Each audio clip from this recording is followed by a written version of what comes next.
Hey, this is Jason Clark, Extension Soil Fertility Specialist here at South Dakota State University. Today for our Q&A session, we're going to be talking about Fallow Syndrome, what it is and how do I deal with it. First off, we're going to be going into a little bit of history in regards to Fallow Syndrome to learn where it came from and what it actually is. So Fallow syndrome received its names from the dry plain states, where these areas routinely benefit from additional moisture. So for their crop rotation, they normally use a corn, fallow, corn rotation, and this all has to do with water savings and the water needed for the crop. So a corn crop takes a lot of water during a growing season, and the dry plain states normally don't receive enough water to support a crop year after year. So during the corn growing season, that corn uses the amount of water that's in the soil and it depletes that water, as we can see here. But there's not enough moisture received before the next growing season in order to support another corn crop. So what they do is they leave it fallow, so they don't plant it. And what happens during that fallow year is that moisture level in the soil increases to the point that it can then again provide enough water for the crop the next growing season, and that crop can then deplete that water that was in the soil. What farmers began to notice is when they planted corn after a fallow year, they saw their corn look like this. If we blow the picture up and look a little closer, we can see the deficiency symptoms. We see the purpling on the margins, those outside portions of the leaf, as well as on the stem. This is very indicative of phosphorus deficiency. However, these farmers applied phosphorus in adequate amounts to their field, but they're still seeing phosphorus deficiency symptoms. In the next couple minutes, we'll understand why we are seeing these phosphorus deficiency symptoms and what we can do to avoid them when we plant corn after a fallow year. So first of all, we have our corn plant here. We planted it, it's beginning to grow. So as it begins to grow, it sends down roots into the soil. And since phosphorus is an immobile nutrient, meaning it doesn't move very much in the soil, it doesn't move with the water and to be taken up into the roots like nitrogen does. So what happens is that where the roots grow in this zone around the plant is about where those plants can take up phosphorus in the plant. So the phosphorus is taken up in the plant in this area. However, that's not enough phosphorus for the plant to avoid deficiency symptoms. It still needs more. So in a normal year, what happens is that the corn plant, as we can see here, then talk to the mycorrhizae in the soil, and they will come up with an agreement. That agreement is that the corn agrees to provide sugars that the mycorrhizal fungi need, and the mycorrhizal fungi agree that they will provide an expanded area in the soil and improve phosphorus uptake. So if we look at this as a visual, we can see here that those mycorrhizal fungi in red attach to those roots. The roots provide sugars the mycorrhizal fungi need, and in turn, those roots expand further out into the soil, expanding that area of influence, and then that plant can take up the phosphorus it needs early on in the season, such as we see here, and the plant is lush and green, and we don't see those phosphorus deficiency symptoms. So if we look at this same thing, but in a fallow year, what happens is there's no roots in the soil. Since there's no roots, the mycorrhizal fungi can't make the agreement. Their populations decrease during that fallow year, and it takes time to build those populations back up once there's root in the soil that the mycorrhizal fungi can create associations with and make those agreements with. So if we look at what happens for a corn plant during a low fungi population year, so the year after a fallow year, those roots still go down the soil. They take up what phosphorus they have access to.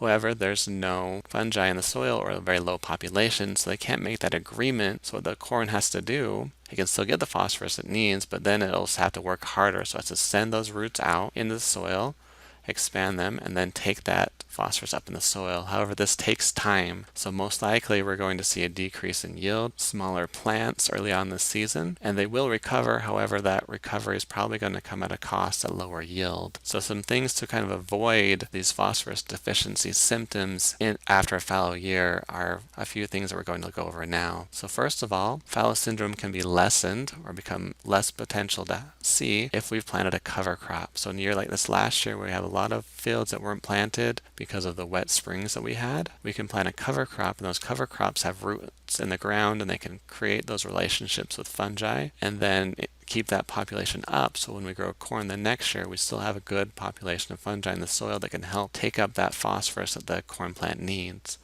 However, another thing to consider is that brassica crops are not hosts for these fungi. If we plant only brassica cover crops, we're most likely not going to lower our potential for seeing fallow syndrome in the coming year. The next thing we can do is plant soybeans instead of corn, because soybeans have been shown to be less susceptible to fallow syndrome. The third thing we can do is band phosphorus and chelated zinc near the row, and this is at a recommendation rate from South Dakota State University as 20 to 30 pounds of phosphorus per acre, or from the University of Minnesota 40 pounds of phosphorus per acre, with the caveat being that that 40 pounds is at a higher rate than is recommended than should be applied near the seed. So you can't apply that much near the seed or else you'll burn it and have major germination problems. So you'll need to have another way besides with the planter in row to apply some of that 40 pounds. You'll have to band it in another way. Another thing to consider is that broadcasting phosphorus on the soil is not likely to help overcome fallow syndrome. And in the next few minutes, we'll kind of learn why that is. So if we have our field, we spend a little time, send the tractor out, we get that fertilizer application on there, we apply the phosphorus and other nutrients that we need. The rain comes,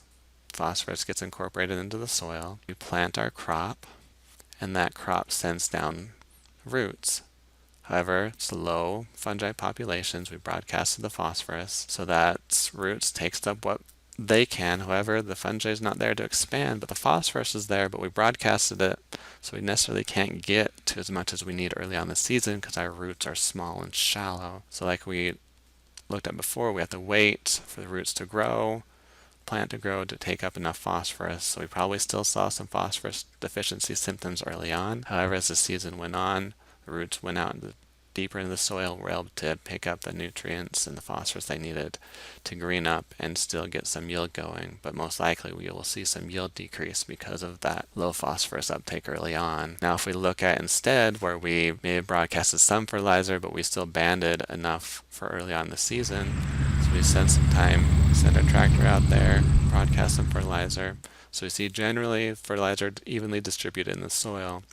However, we know that we need more than this. The next thing we do is we go out there with the planter in another way. We band that fertilizer near the soil. So that banded phosphorus fertilizer, that 20 to 30 pounds or more, is in the soil near where we're going to plant our corn crop. So if we kind of flip